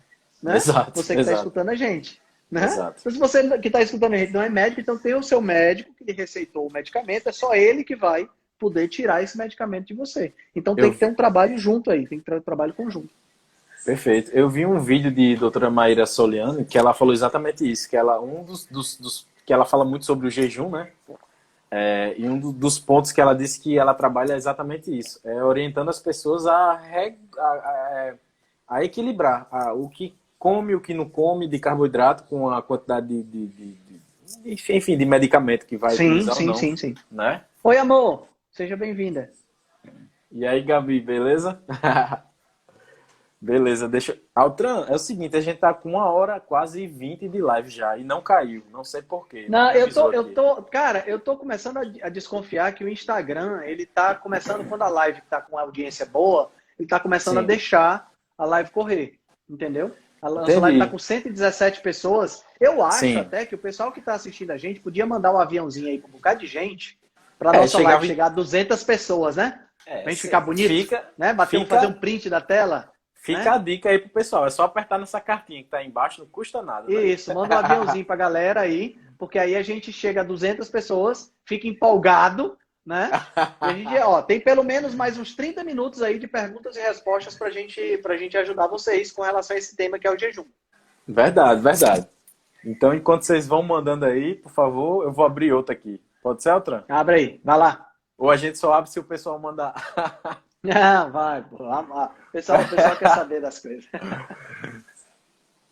Olha aqui, ó. A Aline tá falando, ó. Meu cardiologista já diminuiu pela metade meu antihipertensivo. Ótimo. Tá entendendo? É isso que vai acontecer com quem faz a dieta cetogênica, com quem faz essas coisas, entendeu?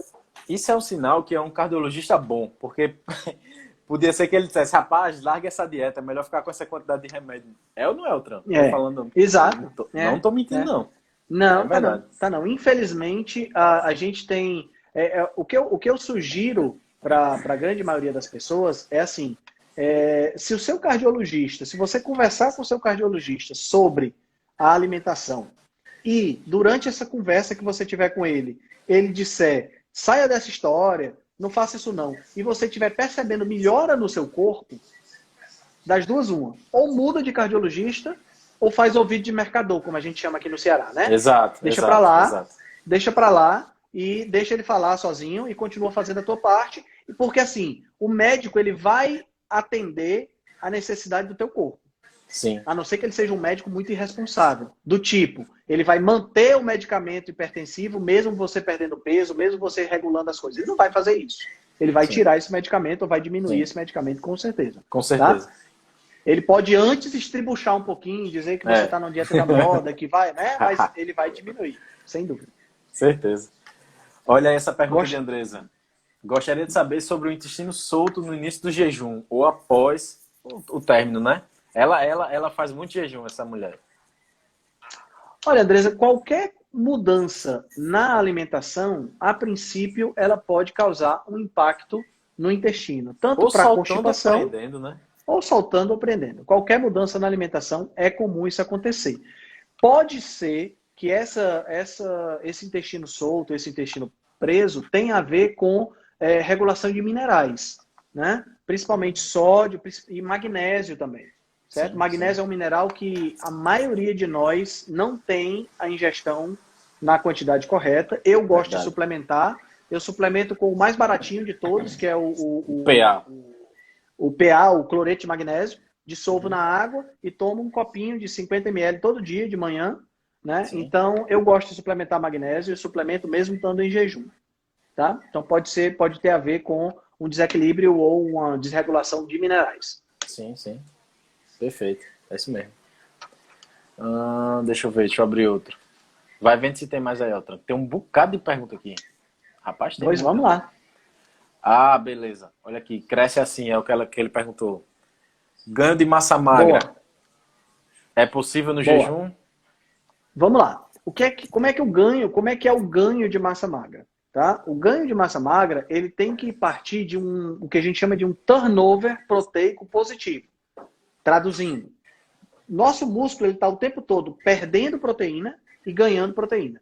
Perde, ganha, perde, ganha, perde, ganha, o tempo todo. No final do dia, somado, você tem o que você perdeu, o que você ganhou. Se você ganhou mais do que perdeu, você ganhou músculo. Se você perdeu mais do que ganhou, você perdeu músculo. Certo? Jejuns de até 36, 72 horas, não há manifestação de perda de massa magra, porque você ainda tem muito o que queimar e a maior parte da glicose que é fabricada pelo corpo é fabricada pelo glicerol originado da gordura, tá? E pelo lactato originado do metabolismo da fermentação lática. Não é originado de aminoácidos. Tá? A proteína tem muito pouco envolvimento nisso. Inclusive, eu fiz um post essa semana sobre esse assunto. Foi. No entanto, se você já é uma pessoa que está magra e quer fazer jejum com o objetivo de desintoxicação e quer também ganhar massa magra, você não precisa parar de fazer jejum. Só é interessante que você use o jejum da forma mais adequada para você. Certo? Evitar jejuns muito prolongados, tá? E, quando fizer jejum, quebrar o jejum com uma boa refeição anabólica. Então, como é que eu faço? Tá? Como é que eu faço? Meu objetivo sempre é ganhar massa magra, sempre. Tá? Mesmo que eu não esteja aumentando de peso, meu objetivo é estar com a massa magra sempre estável para cima. Esse é meu foco. Sim, tá? sim. Porque eu quero ter uma velhice adequada, né? Quero ter uma Digna. velhice onde eu esteja digna, com tudo em cima, onde eu não preciso de ajuda para balançar meu pinto depois que eu fizer xixi. Tá? Exatamente. Vamos ser bem claro aqui. Exatamente. Marcelo Cardoso deve concordar com a gente isso aí. Que ele está na live aí. Exatamente. Então, o foco é sempre o ganho de massa magra. Então, como é que eu faço? Qual é a estratégia que eu uso? Eu faço, como eu já falei, um jejum de 16 a 20 horas. Eu faço um jejum durante o período de jejum, eu faço meu treino. Então, eu treino normalmente umas 11 horas da manhã. Treino no sol, certo? Treino no sol, que é exatamente para fabricar vitamina D, sol de 11 horas. Né? Então, eu treino no sol. E aí, logo depois do treino, é a minha refeição de almoço. Então, eu quebro o meu jejum no momento mais adequado para eu comer e repor o que eu gastei, o que eu trabalhei durante o exercício, eu quebro aí com uma boa quantidade de proteína, no meu caso, carne, que eu sou praticamente carnívoro, então é aí onde entra esse processo. Né? Então, eu estou usando o jejum a meu favor. Mas é muito importante, dentro desse contexto dessa pergunta, você não ingerir calorias de menos. Sim. Porque se você que é magro, você que quer ganhar massa magra, você não pode ficar ingerindo, por exemplo, se você gasta 2.500 calorias, você ficar ingerindo 2.000 calorias o tempo todo, você vai perder peso e, dependendo de onde esteja faltando essa ingestão calórica, pode ser que você perca massa magra também. Né? Então tem que ficar atento a isso aí. Mais uma vez, entra aquela máxima. Coma quando tiver fome, pare de comer quando você tiver saciedade. Perfeito. Certo? Não precisa você... a não ser que você seja um fisiculturista, que aí o fisiculturista já é uma pessoa que está... Aí é outro caso, que vai querer ganhar massa magra acima do normal, e aí é outra situação. E aí esse cara tem que se empanturrar de comida mesmo, porque senão ele não consegue ganhar a quantidade de massa que ele precisa de forma natural. Né? Altran, eu acho que além disso, você deve estar... no contexto geral de que você deve estar treinando alguma coisa, deve estar dormindo bem, deve estar se hidratando, né? Tudo aquilo ali, o básico, deve estar sendo feito muito bem isso feito, né? é o que eu chamo de 5 pilares. A alimentação, e aqui na alimentação inclui a hidratação, inclui a água, inclui a densidade nutricional, inclui o jejum, tá? Aí vem depois exercício físico, tá? E aqui no exercício físico inclui o exercício com peso, tá certo? Porque a galera acha que é mais importante correr e caminhar do que pegar peso. Não, é o contrário, tá certo? O seu coração vai bombear o sangue se você tiver possibilidade de ficar de pé, se você tiver possibilidade de se manter ereto, de você não ficar cansado, de você não ter pouca massa magra, de ter metabolismo não ser lento. Então é muito importante exercício com peso.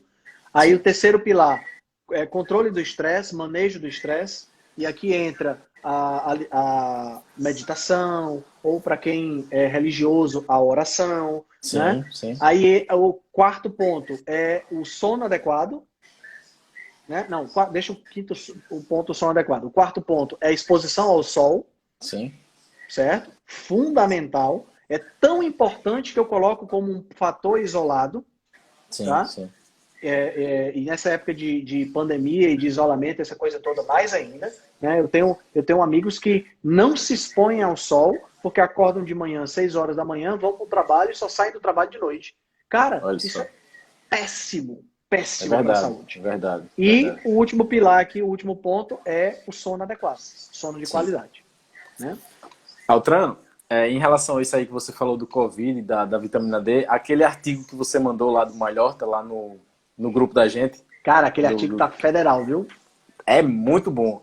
Eu li só a conclusão, eu ainda não li ele todo não. Fui lá para a parte principal, né? Porque eu não tive tempo de nada hoje. Mas você podia dar um spoiler aí, eu não sei se ele vai gerar alguma publicação sua, espero que sim. Mas pro Vai pessoal, gerar, né? com certeza vai gerar. Mas o artigo é muito bom, o artigo saiu hoje, inclusive, foi divulgado hoje. O artigo, estava até com ele aberto aqui, que eu estava estudando antes de começar, relação entre hiperinsulinemia, magnésio, vitamina D, trombose e Covid-19. Muito, muito bom. Muito, muito bom. E um dos pontos que eu achei assim fantástico foi aqui, logo na segunda página, quando ele diz que quando você usa glicose, açúcar, carboidrato como fonte de energia, você precisa de um investimento de 4 moléculas de NAD. NAD é uma coenzima que é utilizada para várias coisas dentro da célula. Quando você usa a gordura como fonte de energia, você só precisa de 2 moléculas de NAD para ativar. Você Quando você usa economiza. cetona, economiza 2. Quando você usa cetona, você só precisa de 1 molécula de NAD para ativar. Olha só. Né? Então é Olha só. fantástico isso aí. Quer dizer, você tem mais energia com menos investimento. Sim, sim, sim, Então sim. é realmente um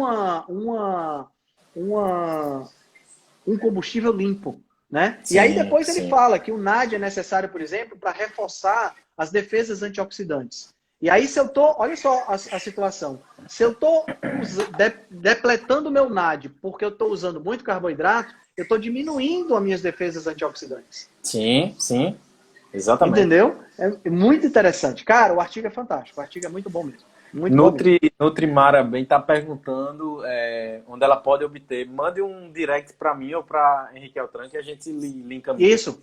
Ele é free, ele é open access para qualquer pessoa.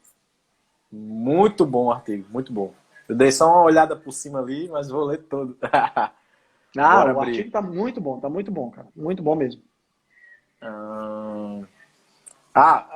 Para complementar isso aí que você falou, Altran, só para ilustrar. Olha o que Celinha perguntou. Eu vejo pouco porque eu uso óculos, aí o nome fica pequenininho, mas olha o que ela perguntou. Celinha Chile. Isso. Perguntou por que as pessoas dizem que só pode pegar sol até as 10 horas. Né? Celinha, isso é um tópico tão polêmico. É melhor falar da aveia. Ou então de frutose, né? Porque o post da frutose também gerou uma polêmica boa hoje. Deu o que falar, eu vi. Deu o que falar. Celinha, é o seguinte, a questão do sol, a gente tem que entender, primeiro vamos entender do ponto de vista evolutivo, para depois a gente chegar no que existe hoje, tá? Do ponto de vista evolutivo, vamos só usar um pouquinho a nossa mente aqui para a gente entender. Por que a gente precisaria do sol para fabricar a vitamina D? Se o sol causa câncer de pele, por que a gente precisaria do sol para fabricar a vitamina D? Você concorda comigo que é um contrassenso? Se o sol causasse tanto câncer de pele, como as pessoas dizem, a galera que vende protetor solar diz que causa, a gente não teria chegado até aqui. Porque na pré-história, a gente usava o sol para fabricar a vitamina D. A gente não tinha suplementação. Nem a alimentação fornece tanta vitamina D. Tá entendendo? Nem ninguém Então, usava protetor solar para ir caçar. nem ninguém usava protetor solar para ir caçar. Então, o sol, a gente coevoluiu com o sol. Tá entendendo? Por que as pessoas que são... Olha como é interessante essa coevolução. Por que as pessoas que moram mais próximas, mais nas regiões temperadas, não regiões equatoriais, as regiões temperadas, têm uma pele mais branca?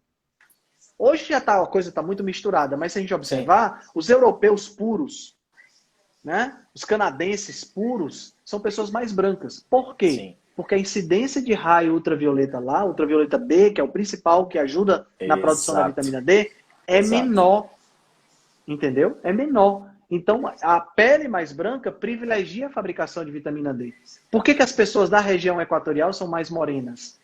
Exatamente porque tem o sol mais forte, então ela pode ter um pouco mais de melanina, porque não vai debilitar a produção de vitamina D. Sim. Então, veja como é interessante e como é um contrassenso você achar. O que faz mal é você ter uma dieta rica em carboidrato, cheia de ômega 6, e passar 3 horas de boiando na praia para se bronzear. Isso é que não está correto. Tá Verdade, entendendo? verdade. Agora, verdade. você pegar 15, 30 minutos de sol, de 10 até as 15, que é o principal horário de incidência de raio ultravioleta, para você fabricar a vitamina D, putz, show demais, show de bola. Por que as pessoas... Então, por que existe essa questão do câncer de dizer que você só pode pegar sol até as 10 horas e de 16 horas depois? Exatamente por conta disso. Nesses horários, até as 10 e 16 para frente, é onde você tem menos raio ultravioleta B, que é o principal fabricador de vitamina D. Né? E aí, o que acontece? Eu gero um medo nas pessoas de ficar de 10 às 15. E esse medo me dá a possibilidade de vender um produto. Henrique Que produto é esse? Sei... Eu ia perguntar isso a você. O que é que você acha que isso tem a ver com... Porque, na verdade, vende 2 produtos. Vende tanto protetor solar exatamente, quanto vitamina D. Como suplemento de vitamina D. Exatamente. Exatamente. É? Tomar sol de 10 às 15 horas é gratuito. Não precisa comprar camisa. Já foi na praia? Como é que é o pessoal? Cara, o pessoal tá indo pra praia, parece que tá indo de burca. Vestido, chapéu, camisa de manga comprida, bermudão, com medo do sol, cara. Qual é o sentido que tem um negócio desse, meu? Verdade, tá tudo errado. Tá tudo errado. Aí você vai ver os níveis de vitamina D baixíssimos. Eu peguei um exame recentemente de uma médica, ex-aluna minha, que mora lá em São Paulo. A vitamina D dela deu 17. 17. Cara, eu disse, meu, como é que você tá conseguindo viver com vitamina D 17? Tá entendendo? O mínimo do mínimo é 30. E tem uma discussão grande que fala que tem que ser de 60 para cima, não é, Tran? Que o pessoal fala de 30 a 60 é bom, mas tem pessoal que usa como referência 100, sei lá, lá em Ribeiro ele fala isso, né? Exato. Mas aí fica... Fica bem assim,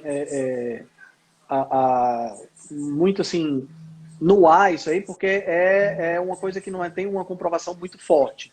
Né? Sim, Acima de 30 é fundamental, porque a vitamina D ela é mais um hormônio do que uma própria vitamina, né? E de preferência acima de 30 com exposição solar, não acima de 30 com um suplemento, certo? Sim. Pense sempre o seguinte, da mesma forma que é mais interessante eu comer carne do que biscoito recheado ou do que carne impresso numa impressora 3D ou carne de laboratório, Maria. É muito carne mais interessante, carne do futuro, é muito mais interessante eu ter vitamina D vinda do sol, catalisada pelo sol, do que eu ter vitamina D de suplemento. A matriz natural é muito importante. Se o cara pega sol e não consegue aumentar a vitamina D, quais os principais problemas que podem estar acontecendo, você acha? Falta do colesterol? Cara, aí você tem pode ser uma baixa ingestão de colesterol, porque o colesterol ele faz parte da cadeia produtora de vitamina D, né? Pode ser alguma deficiência mineral, porque existe também alguns minerais que são necessários, no processo. Salvo engano, zinco e magnésio é necessário. Tá? Não tenho certeza disso agora. E pode ser, além da questão do sol, né, da falta do sol, e pode ser também que a pessoa tenha uma tendência natural a ter uma vitamina D baixa. Isso pode acontecer também, né? Por exemplo, uma pessoa que mora, por exemplo, a minha prima. Eu tenho uma prima que mora em São Paulo. Ela está grávida, inclusive, agora, e eu disse para ela, cara, você tem que pegar sol, você tem que pegar sol. Ela disse, mas Henrique, não tem sol. A cidade está toda encoberta, está tudo nublado e tudo mais. Verdade. Aí é outra, né, uma situação bem atípica que pode acontecer também. Protetor solar bloqueia a captação de vitamina D, porque o protetor solar impede a absorção dos raios ultravioleta do tipo B. Ele atrapalha na fabricação, né? Na fabricação. Porque a vitamina D, ela é o precursor da vitamina D, né? Que é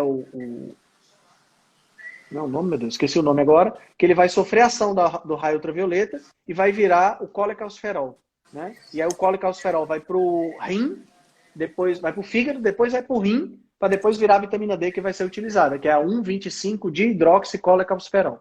Sim. Canadá é difícil também. Calcidiol, beleza. Tá, beleza. Então tá respondida a pergunta polêmica, né, Altran? Isso, tá respondido. Tá. Então bora para mais uma? Bora para mais uma. Olha aqui, beleza. Uma que não tem tanto a ver assim com jejum, né? Mas bora lá. Rafaela perguntou: o alto índice de ácido úrico está ligado com o aumento do consumo de carnes? Boa pergunta. Não tem muito a ver com o jejum, mas o jejum ajuda a diminuir o ácido úrico, né? Já que a gente está falando sobre esse assunto. Exato. O ácido úrico, ele é um marcador de síndrome metabólica, tá? E ele é uma substância que ele está presente em várias rotas metabólicas do nosso corpo, incluindo o metabolismo de ácidos nucleicos, né? DNA e RNA, através das purinas. Né? Por isso é que o pessoal diz para parar de comer carne. Só que hoje, infelizmente, tem algo que nós estamos comendo muito mais que gera ácido úrico em excesso quando é metabolizado. Adivinha quem é? A nossa polêmica de hoje, que é a frutose. Frutose. Né? O excesso de frutose pode ser metabolizado e aumentar o ácido úrico. Mas atenção, quando a gente fala excesso de frutose, a frutose ela tem uma associação direta com fruta. Né? E a fruta tem uma associação direta com Deus. Né? Porque fruta é um negócio sagrado e divino, que se eu falar mal de fruta, parece que eu estou jogando pedra né? Um negócio assim que não dá para... né? Um negócio que não tem compreensão. Então deixa eu explicar para você. Frutose isso é um tema legal para uma live também. Frutose é a mesma frutose que tem na fruta, é aquela que tem no refrigerante e é aquela que tem no suco de fruta. Calma, não jogue pedra ainda, tá? Atenção. É a mesma molécula. Um açúcar, um monossacarídeo, cuja fórmula é C6H12O6. É a mesma molécula. A diferença é a matriz alimentar que eu estou usando para botar essa frutose para dentro. Que é o pessoal que comentou no meu post que não entende o que é matriz alimentar. A frutose é a mesma, mas a matriz alimentar que eu tenho numa fruta é diferente da matriz não alimentar que eu tenho no refrigerante ou da matriz alimentar destruída que eu tenho no suco de fruta. É o mesmo açúcar, mas a matriz alimentar é diferente. Sim. Numa fruta, eu tenho antioxidantes, fitoquímicos, fibra, água, vitaminas, minerais. Trocentas coisas naquela fruta que vem junto com a frutose. E eu tenho uma quantidade menor de frutose. Uma maçã tem 10 a 15 gramas de açúcar. Mas se eu tomar um copo de suco de maçã, eu estou ingerindo 30, 40 gramas de açúcar. Sim. E eu não tenho vitaminas, minerais, antioxidantes e fitoquímicos. Não existe. Porque eu destruí no processo de fabricação do suco. Independente de ser um suco natural feito na hora. Exatamente. A diferença é pequena. Exatamente. Certo? É um Agora, refino, é um refino, né? É um processamento. É um processamento de um Agora, alimento natural. atenção. Não é a frutose das frutas o problema. Se você quer comer fruta, coma fruta. Mas deixa eu explicar uma coisa. Você pode comer uma porção de fruta, 2 porções de fruta por dia. Mas você nunca vai comer 15 maçãs por dia. Não dá. Exato. 20 maçãs. Você não vai comer. Você não vai comer 30 laranjas, engolindo bago, 30 tangerinas. A não sei que você seja um animal. A maioria das pessoas não faz isso. Sabe onde é que a pessoa vai comer o equivalente a 15 maçãs? Ela vai comer quando ela chega lá no fast food e pede o refil e toma 3 copos. 3 que é de bem 500. facinho. Exato, é bem facinho. Aí você Geladinho. consome a quantidade de açúcar. Ou aquela pessoa que faz um suco de laranja e toma meio litro de suco de laranja que ela fez com 10 laranjas. Sim. Sabe, não tem diferença nessa questão. E A frutose é a aqui mesma. a gente toma rápido, viu, Otran? O calor que a Toma, gente o calor da porra, o negócio geladinho, bem docinho. É assim, ó. Toma Aí você ligeiro. sobrecarrega o fígado. Aí eu não vou dar spoiler, basta ir lá no Sim, post que eu coloquei sim, hoje no sim. meu Instagram, e aí você já vai ter uma ideia de como é que a coisa funciona. Beleza. Certo? Porque aí a glicose ela é metabolizada no corpo todo, enquanto a frutose é metabolizada uma parte no intestino e o excedente metabolizado exclusivamente no fígado. E aí o DJ surfista colocou uma coisa interessante. Qualquer coisa que você consumir que o corpo todo não metaboliza, só o fígado metaboliza, Pois é, já é um indicativo tem alguma aí que... coisa errada. Porque o fígado é a central de desintoxicação do corpo.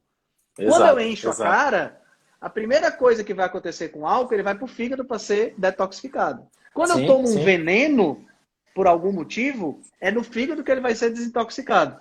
Quando eu como frutose, só o fígado reage a ela.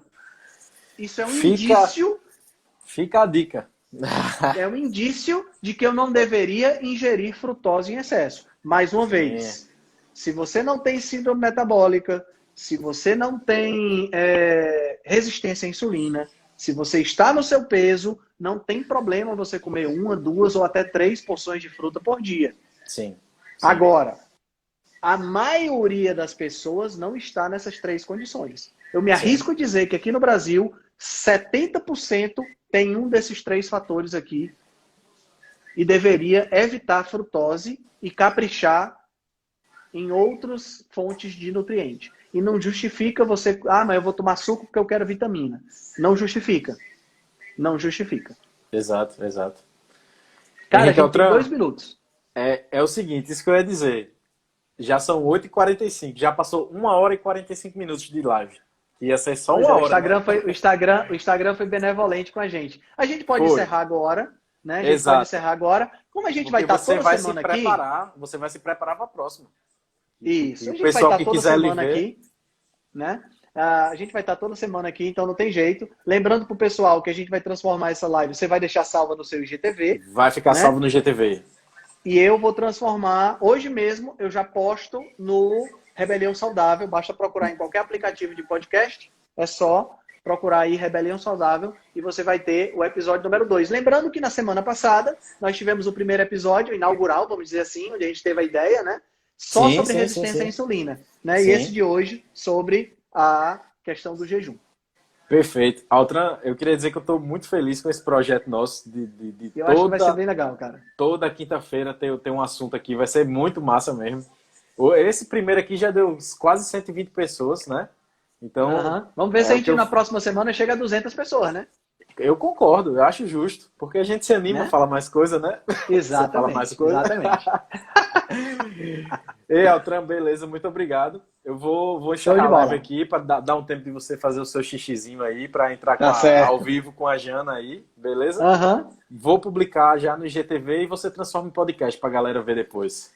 Na hora, tá valendo. Cara, beleza? Muito obrigado, hein?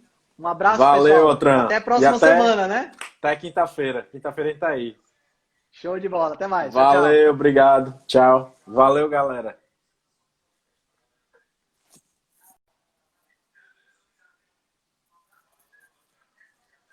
Vou encerrar aqui, beleza. Vou publicar agora no IGTV. Quem tiver interesse, só ver de novo, vou encaminhar para o pessoal.